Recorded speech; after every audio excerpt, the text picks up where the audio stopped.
সন্তানকে মানুষ করে তোলার উপযুক্ত সময় ৫ বছর থেকে ১৭ বছর বয়স পর্যন্ত।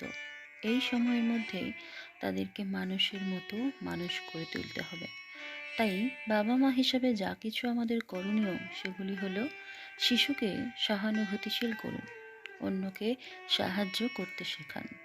শিশুদের সামনে মা বাবা কখনো কটু কথা বা ঝগড়া করবেন না। শিশুদের বাড়িতে সুখী পরিবার দিন, এতে ওদের আত্মবিশ্বাস বাড়ে আর বুদ্ধিও বাড়ে। মা বাবার স্নেহ ও ভালোবাসা পেলে শিশুরা আত্মবিশ্বাসী, বুদ্ধিমান, সহানুভূতিশীল হয়ে ওঠে ও সফল হয়।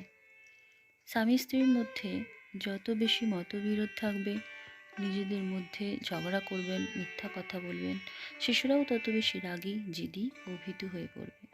শিশুকে মূল্যবোধ শেখান, তাকে সৎ গড়ে তুলুন, বড়দের সম্মান করতে শেখান। তাদেরকে এটা বোঝান সব কিছু জিনিস সহজলভ্য না, কিছু পেতে গেলে তার জন্য কঠোর পরিশ্রমের দরকার পড়ে। শিশুরা ফুলের মতো সুন্দর, নিষ্পাপ।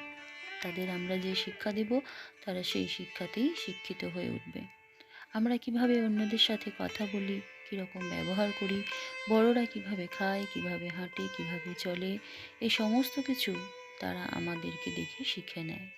তাই আমাদের কর্তব্য তাদের একটা সুস্থ পরিবেশ উপহার দেওয়া, যেখানে তারা সুস্থভাবে বেড়ে উঠবে।